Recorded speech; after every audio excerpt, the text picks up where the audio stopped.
Dendam kesumat mereka begitu besar kepada kami karena pengingkaran kami akan penyimpangan dan kerusakan yang mereka bawakan. Kok sampai diteror lagi gue? Ada apa? Beberapa minggu kemarin.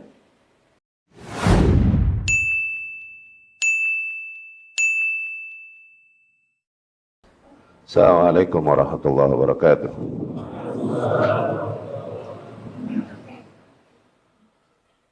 Bismillahirrahmanirrahim. Walhamdulillah. Wassalatu wassalamu ala Rasulillah wa ala alihi wa ashabihi wa man walah. Amma ba'd. Seru ya?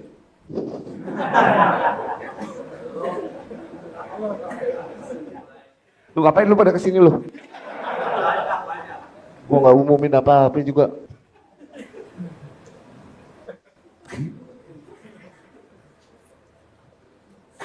Oke, bismillah. Allahumma rzuqna al-ikhlas fil a'mal wal aqwal. Allahumma inna na'udzubika min an nusyrika bik wa nahnu na'lam wa nastaghfiruka lima la na'lam. Rabbi shrah li sadri wa yassir li amri wahlul 'uqdatam min lisani yafqahu qawli. Video ini adalah muqaddimah bagi video yang berikutnya yang akan kita bahas tentang bagaimana yang kita yakini dari pendapat fikih akan kehalalan rokok. Jadi video ini hanyalah muqaddimah yang perlu kami sampaikan sebelum kami membahas video berikutnya yang akan membahas tentang permasalahan fikih yang berbicara tentang bahwasanya rokok berada di hukum asalnya, yaitu mubah. Permasalahan dan keributan yang terjadi akhir-akhir ini hakikatnya ternyata digerakkan oleh para buzzer-buzzer untuk kepentingan politik. Oleh para ahlul bid'ah, ahlul syubhah, ahlul thawrah, dari golongan ikhwani, sururi, dan takfiri, atau golongan oposisi yang umumnya mereka berada di barisan yang kalah dalam pemilu kemarin, atau barisan yang meraup keuntungan besar dari donasi-donasi liar yang tidak pernah teraudit untuk saudara-saudara kita di Palestina. Dendam kesumat mereka begitu besar kepada kami karena pengingkaran kami akan penyimpangan dan kerusakan yang mereka bawakan. Kalau hanya ikhwan-ikhwan kajian biasa, harusnya nggak sebesar ini dan seheboh ini. Dari pengalaman kami, beberapa kali video kami viral dengan izin Allah, harusnya nggak begitu cepat menjadi trending di Facebook, di media-media sosial, dan lain-lain. Tapi ternyata benar, masuk kasus kita ini ke berita-berita nasional dibawa oleh media-media yang notabene oposisi pemerintah. Masuk berita tentang kita ini di koran-koran online seperti oposisicerdas.com, seperti Democrazy News, seperti suaranasional.com. Apalah urusan mereka sebenarnya dengan agama dan dakwah salaf? Apa urusan mereka? Ya. Jadi sering kita jelaskan bahwa sesuatu viral itu nggak organik. Terlalu naif dan bodoh seseorang menganggap sesuatu itu viral, itu organik tumbuh. Terlalu bodoh. Nggak. Dunia maya nggak sepolos itu. Nggak senaif itu. Buat mereka yang paham dunia maya akan memahami hal itu. Mesti ada kepentingan-kepentingan politik, mesti ada kepentingan-kepentingan, tujuan-tujuan individu atau kelompok tertentu di belakangnya yang menggerakkan dan mengarahkan viral tersebut. Ya. Bahkan sampai ada gerakan-gerakan bikin akun di Instagram, di Facebook atas nama Ustadz Riyad Bajri. Luar biasa. Oke? Kalau ikhwan-ikhwan kajian, sesebel-sebelnya, seenak-enaknya mereka sama aneh, gak bakalan begini. Gak bakalan begini. Gak bakalan setinggi ini ombaknya. Selalu ada yang gerakan mesti. Pantas beberapa minggu sebelum hari ini, sejak awal Februari, mulai masuk lagi ke kami sampai sekarang spam. Telepon-telepon yang spam alert. Penuh. Tiap hari. Mulai masuk lagi doxing tipis-tipis. Tahu doxing nggak? Doxing nih, di satu waktu, di jam yang sama tiba-tiba masuk banyak. WhatsApp. Celah-celah, maki-maki, apa ini itu. Kok masuk lagi doxing? Beberapa minggu lalu. Perasaan nggak ada yang viral, kok gue di doxing lagi? Ini terjadi waktu kasus Hamas. Ini terjadi waktu kasus demo-demo. Tapi perasaan sekarang nggak ada yang viral lagi. Kok gue kena doxing lagi nih? Kalaupun nggak sebesar doxing yang kemarin. Banyak nomor-nomor yang ternyata ini mesin, ini kerjaan mesin. Dan ini buzzer. Ini mesti ada funding besar di baliknya. Ikhwan ngaji, seia-ianya dia sebelah sama gue nggak mungkin. Mau modal sejauh itu, nggak mungkin. Seia-ianya dia enak sama gue, nggak mungkin dia segitu. Ini anak ngomong gini ngeri, sampai Mama Hana bilang jangan ngaji mah, jangan ngaji, di rumah aja. Tadi was-was. Oke? Kok sampai diteror lagi gue? Ada apa? Beberapa minggu kemarin. Oke? Kalaupun doxingnya tipis-tipis, nggak seperti yang waktu kasus Hamas dulu. Tapi telepon sampai sekarang nggak berhenti, spam alert mulu. Dari nomor-nomor asing. Ya? Kemarin kita dalam perjalanan sama sahabat-sahabat terdekat kita, itu juga pulang dari laut. Kita lagi cerita. Bahkan beberapa saat sebelumnya kita lagi cerita. Beberapa minggu sebelum. Ya, kita gebrak yuk masalah rokok nih. Kayaknya udah saatnya deh. Tapi pertimbangannya adalah jangan deh, entar dulu, gak worth it, dan lain-lain. Beberapa kali kita viral, kita bisa ngukur. Segmennya harusnya ombaknya gak terlalu gede. Kenapa? Paling yang ribut di ikhwan-ikhwan ngaji doang. Ketika kita hantam Hamas, ini mau yang ngaji, mau yang nggak sholat lagi ikutan nyerang. Itu segmennya terlalu meluas, bahkan maaf, kafir termasuk nyerang dan teror. Karena segmennya begitu luas. Ketika urusan demo-demo, demikian juga gede. Kita tahu, kita bisa ngukur kalau kata gempa ini berapa skala Richter. Masalah rokok, paling ikhwan-ikhwan ngaji doang, berapa banyak sih? Iya gak? Kita gebrak yuk. Tapi dengan segala pertimbangan dan lain-lain, gak worth it ini itu, akhirnya kita cancel lagi. Tapi dorongan itu begitu kuat, berulang-ulang kita diskusi lagi, bersama beberapa teman dekat kita. Pas kemarin meledak, kita ngomong, kok meledaknya gede amat? Kok cepet amat ini, tingginya nggak segini aturan nih. Salah hitung kita, rupanya. Akhirnya kita lihat-lihat, tim Elgada pun bantu cari-cari, ternyata benar. Ini digoreng oleh orang-orang politik juga. Bukan hanya para pembenci dakwah kita. Tapi orang-orang yang nggak ada urusan dengan dakwah, bahkan nggak ada urusan dengan agama. Cuman punya kepentingan politik di balik itu. Sampai kita tahu, oh ternyata beritanya naik di sini. Oh, kita ini nggak punya medsos. Makanya kita bilang, kalau cuman ikhwan-ikhwan kajian, nggak bakalan mungkin sejauh ini mereka memperlakukan. Ada masih husnuzon, nggak mungkin sampai doxing kita, kalau ikhwan yang ngaji. Nggak mungkin sampai sengaja bikin, rajin bener sengaja bikin URB, pakai lambang lagi, bikin lambang no, URB. Ustadz di singkat-singkat udah kayak bandar narkoba. URB no. Emang Dikata gue demen disingkat-singkat kayak orang. Enggak, WRB tuh. Dikasih inisial, kayak bandar narkoba ketangkep. Pakai inisial. Ya.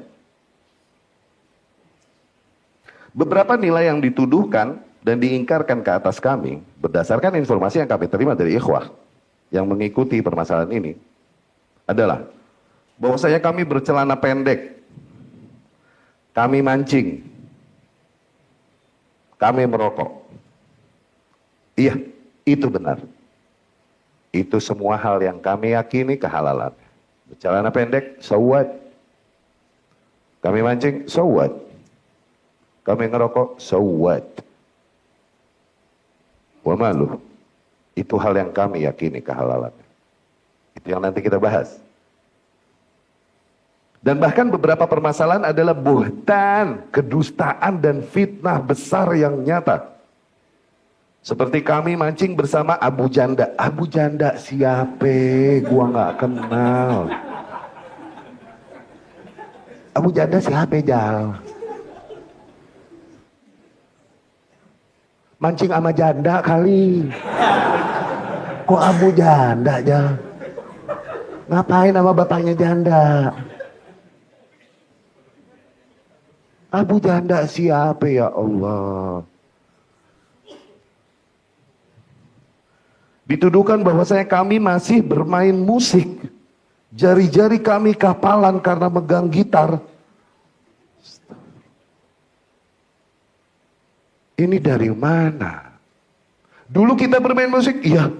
Dulu mendarah daging dari kecil musik. Kita bisa bahasa Inggris dari musik. Gak pernah kita kursus. Pernah kursus sebentar, terus tempat kursusnya dibom. Akhirnya berhenti. Iya, musik mendarah daging pada kita. Lidah kita terarahkan dulu untuk bisa bahasa asing. Itu dengan musik. Dulu. Tapi dibilang kami masih main musik. Jari kami kapalan megang gitar. Allahu Akbar. Ya. Setelah kami ketahui keharaman musik, maka kami tinggalkan sedikit demi sedikit. Kami yakini keharamannya dan efeknya melemahkan jiwa, mewariskan kemunafikan, bikin kita nggak berani perang di atas jalan yang hak. Itu efek musik. Kami tinggalkan dikit-dikit. Kalaupun udah mendarah daging musik, lu tahu gue udah, lu kan tukang bongkar YouTube. Kita tinggalin kalau emang haram. Kalau emang kita yakini keharamannya, kita tinggalin musik. Dusta, wallah dusta. Tapi apakah kami rahasiakan bahwa kami merokok? Enggak juga sih sebenarnya. Materi ini sering Ana sebut di kajian-kajian umum Ana sebenarnya. Baik yang suka datang kajian sering dapat ini. Beberapa video kami juga beberapa juga di videoin dari dulu. Kalau ada ikhwah bertamu ke rumah, kita ngerokok biasa. Kalau lagi mancing, semua teman-teman mancing tahu biasa. Seluruh bajri yang masih berkerabat dengan kami, om-om, tante-tante, sepupu-sepupu, kalau ngumpul kondangan atau ada kematian dan lain-lain, mereka tahu kok. Nggak ada yang dirahasiakan. Arab-Arab Indramayu, Arab-Arab Purwakarta, mereka tahu kok. Arab-Arab Krukut, tempat kita, mereka tahu. Teman-teman nongkrong dan lain-lain tahu kok. Aneh ngerokok depan mereka, biasa. Cuman memang bukan sesuatu yang aneh akan umbar di depan kamera, memang, bukan. Atau depan orang yang kira-kira belum siap lihatnya. Sebisa mungkin aneh sembunyikan dari kamera. Karena menghindari apa? Menghindari keributan begini nih, yang gak penting nih. Keributan yang akhirnya ditunggangi dan digoreng sama ahli bid'ah dan orang-orang menyimpang. Yang emang dasarnya mau ngebunuh dakwah sunnahnya. Ini yang dihindari. Untuk yang banyak bertanya di WA, berangkat dari perhatian mereka, bro siapa situ yang ngupload, siapa situ yang ngupload, pada bertanya begitu. Barakallah fikum, jazakumullah khairan. Uploader itu, video itu, Salah seorang kawan kami, dia IO trip mancing. Dia IO-nya memang. Dia upload video itu sejak tahun lalu ternyata. Ana yang nggak tahu, Ana nggak pakai medsos. Sama sekali Ana nggak pakai medsos. Dia Chinese dan dia Nasrani. Allah yahdi, semoga Allah kasih hidayah. Dia nggak berniat buruk sama sekali ketika ngupload video itu. Emang fix berangkat dari ngeblanknya dia aja tentang dunia kita. Nggak mungkin juga Anda tegaskan kepada teman-teman yang mancing, jangan gue di luar begini nih, gue di luar begini. Oh, tadi kata lagu lagi. Enggak, kita sebisa mungkin nyumpet, nggak mau bilangin orang siapa kita. Ya. Dan dia sudah minta maaf dengan tulus. Ketika tahu ini terjadi, dia minta maaf. Bahkan dalam minta maaf suaranya goyang mau nangis. Dan dia berkata, gue bisa bantu apa? Apa yang harus gue lakukan? Luar biasa. Maka Anaf pun memaafkannya dan mendoakan hidayah baginya. Allah yahdi. Tapi qadarullah terjadi yang terjadi. Namun ala kulli hal, di antara nikmat besar yang kami syukuri adalah dari antara sekian banyak nilai yang menjadi serangan mereka selama ini kepada kami, termasuk apa yang terjadi akhir-akhir ini, tidak ada satupun permasalahan yang bersifat usul atau manhajiyah yang mereka serang pada kami. Yang dengan itu tercelak manhaj kami dan terhitung kami menyimpang. Sesungguhnya kami menunggu koreksi yang bersifat penyimpangan manhaj. Itu akan menjadi nasihat besar bagi kami apabila memang ada pada kami. Selama ini kami melakukan pengingkaran kepada hamba-hamba Allah, baik individu maupun kelompok-kelompok dan organisasi tertentu. Apa yang kami ingkari adalah permasalahan-permasalahan usul dan manhaj yang memang harus diingkari. Harus ditegaskan.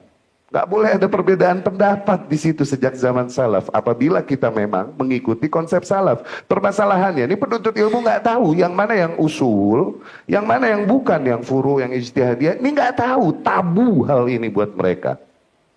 Akhirnya banyak mereka yang berangkat dari ketidaktahuan, ikut nyerang kita.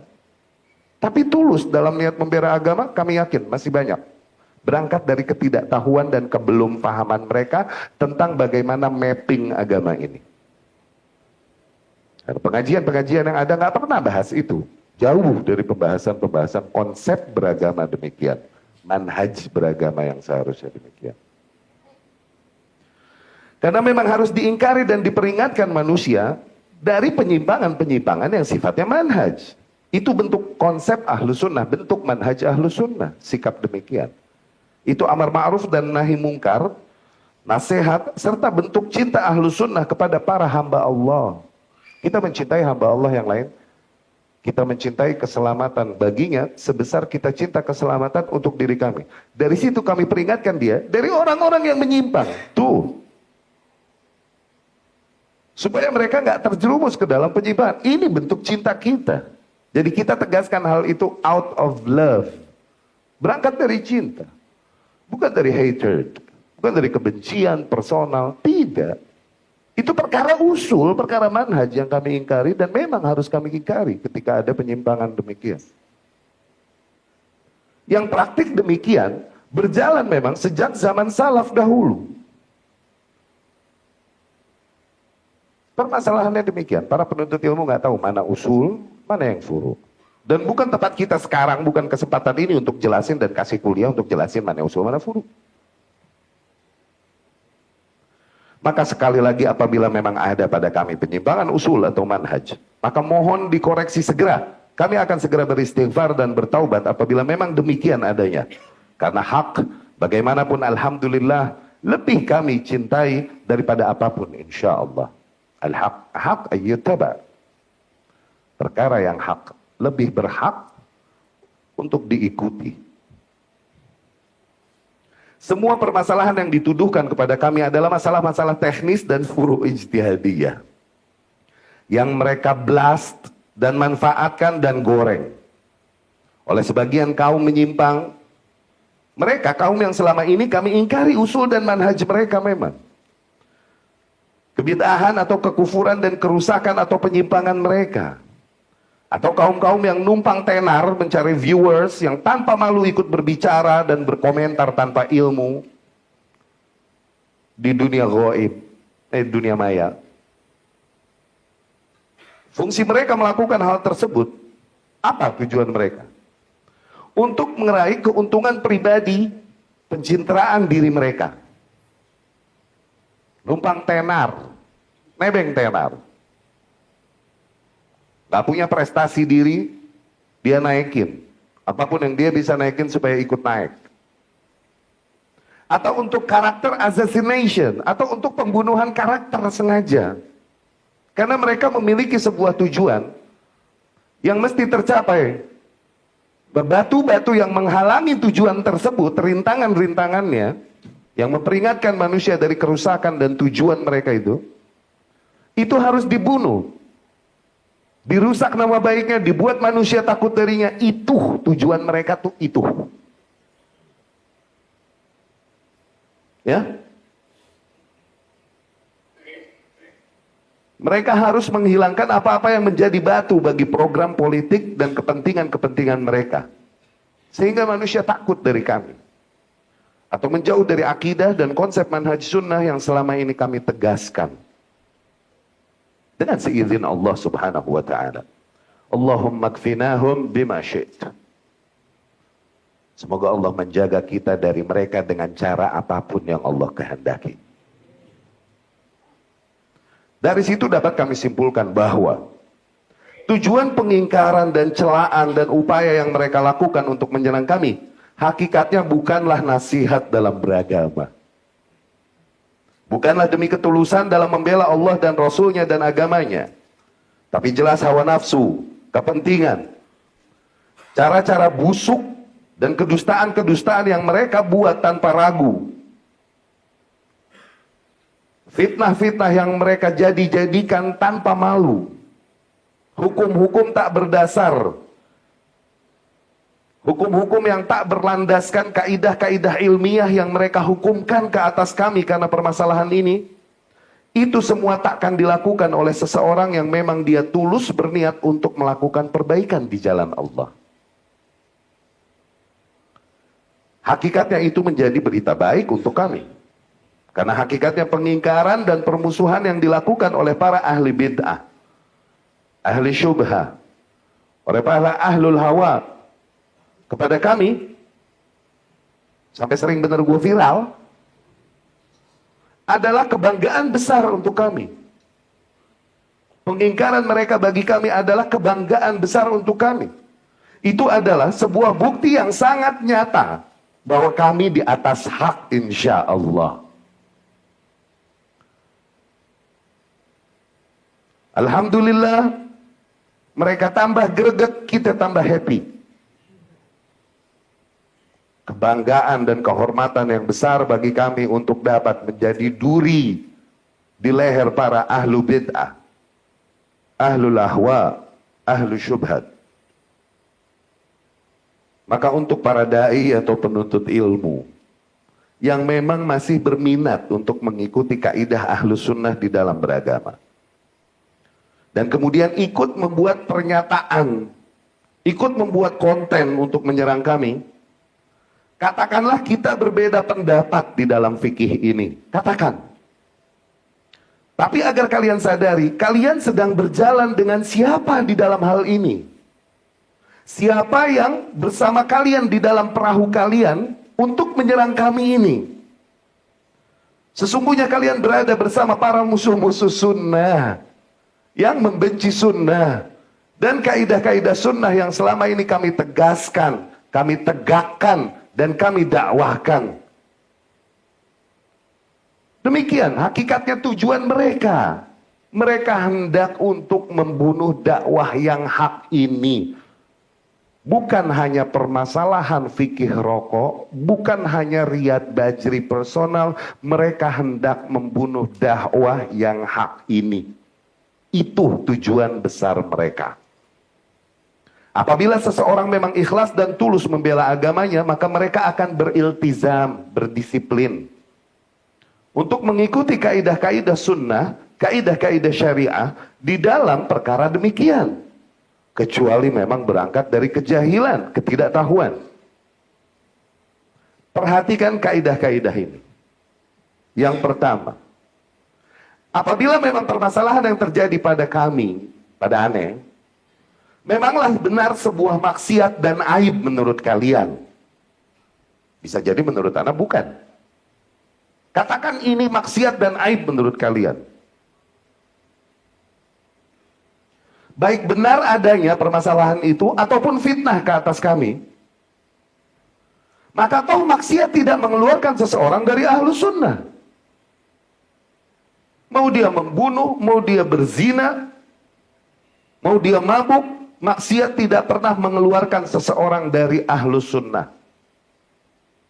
Yang mengeluarkan seseorang dari ahlus sunnah adalah penyimpangan-penyimpangan di perkara usul dan manhaj.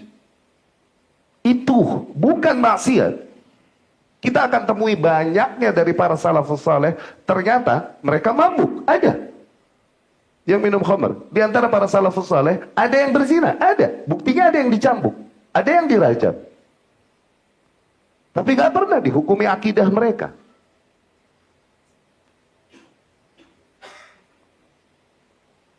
Itu kaidah kita. Maksiat tidak mengeluarkan seseorang dari ahlus sunnah. Kalau iya emang maksiat. Kalaupun iya, bukan perbedaan pendapat ya, bukan khilafiyah. Emang iya maksiat lagi, nggak ngeluarin seseorang dari ahlus sunnah. So what?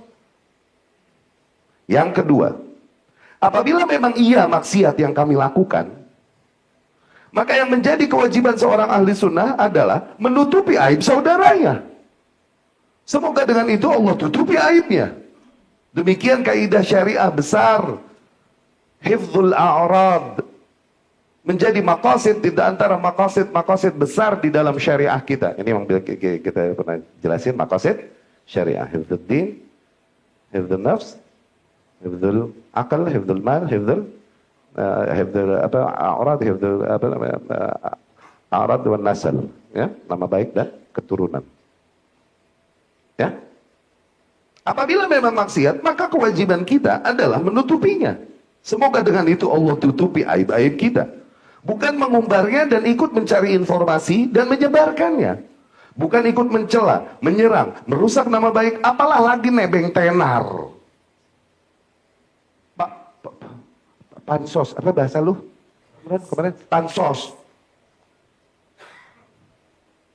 Dengan ikut berkomentar dan ikut mencela, ikut membuli, membuat konten tentang hal itu sebagaimana yang dilakukan oleh para hamba-hamba medsos dan oleh para konten kreator busuk tersebut.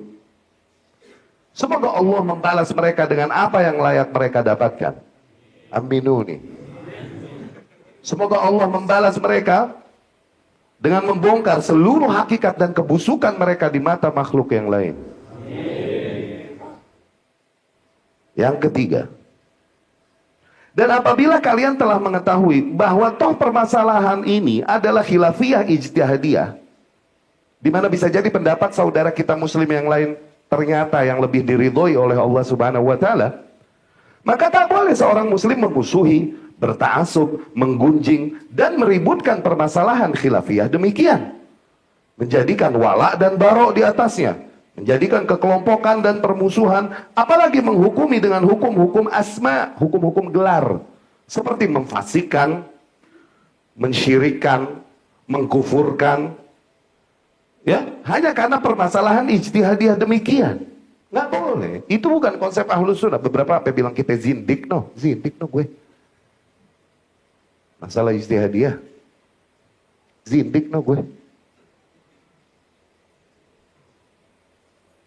Bahkan beberapa sampai sikap demikian adalah manhaj dan gayanya ahli bid'ah, bukan ahli sunnah.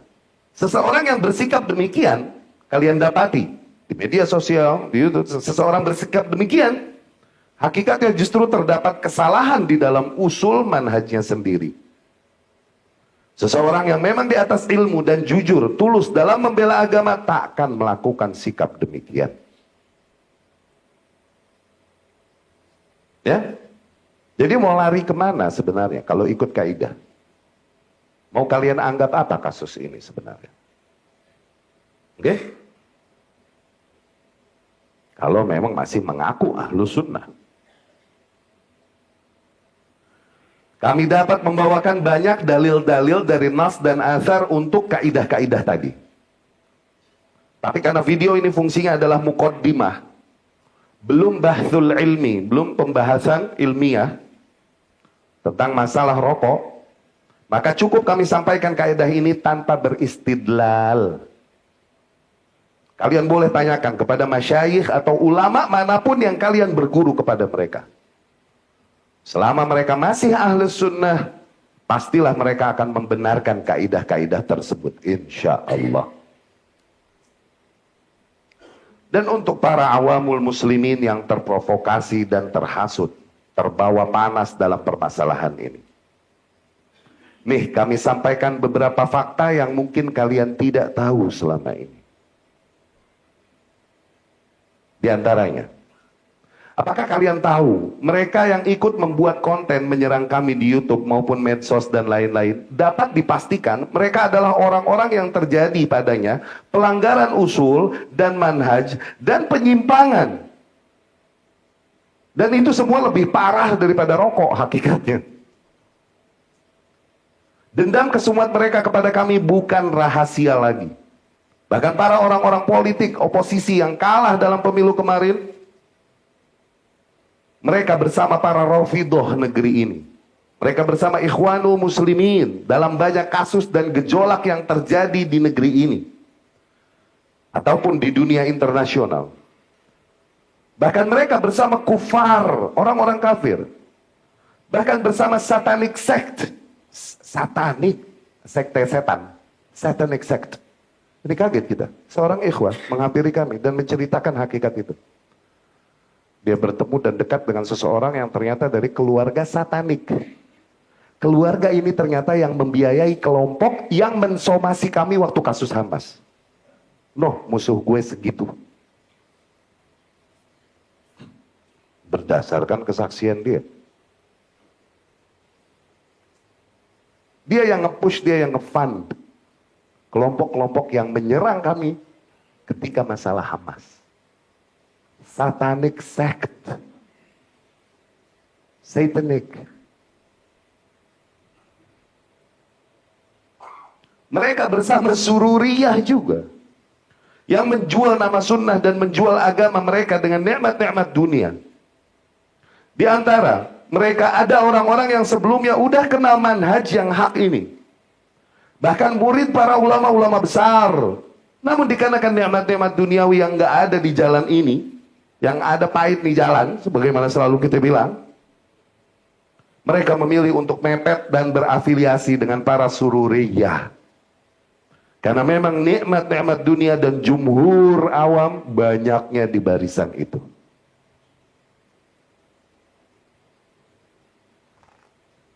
Maka sadarlah kalian, bersama siapa kalian berjalan sebenarnya untuk menyerang kami. Katakanlah kita beda pendapat dalam masalah fikih.